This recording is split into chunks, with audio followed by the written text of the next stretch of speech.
Egypt has an undeniable influence on other cultures. There is evidence of commercial contacts stretching as far east as the Indus Valley, dating back to earliest stage of pre-dynasty Egypt. These trading routes cross across the Near East, resulting in an early interchange of themes and ideas between the Mesopotamian and Egyptian civilization. In the New Kingdom in 1539 to 1077 BCE established even stronger trade and diplomatic ties with Western Asia, as well as the reciprocal interchange of image and notions with cultures like as the Assyrians and Hittites.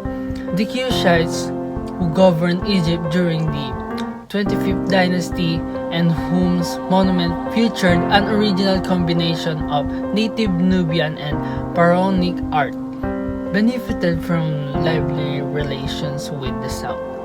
Ancient Egypt may be compared as an oasis in desert of northern Africa, reliant on the Nile River's yearly flood to sustain its agriculture population.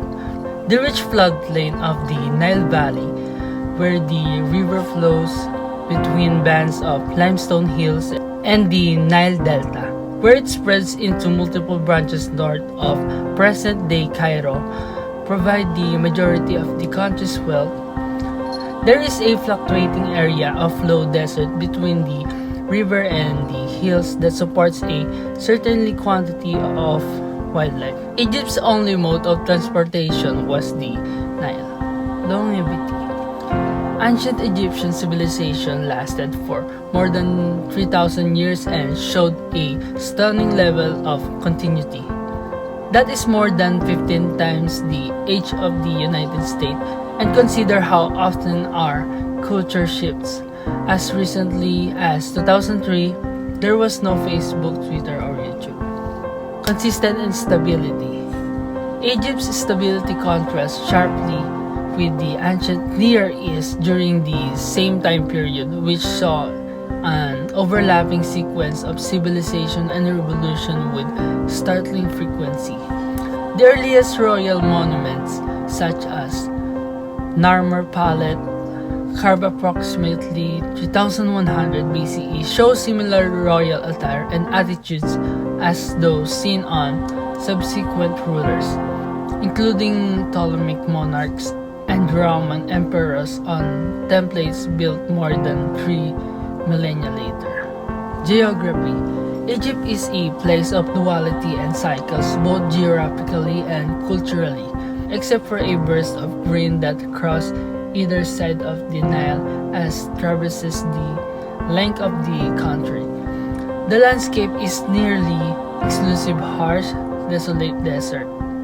The river rises from far to the south deep in Africa and empties into the Mediterranean Sea in the north after growing from a single channel into a fan-shaped structure known as delta in its northernmost segment.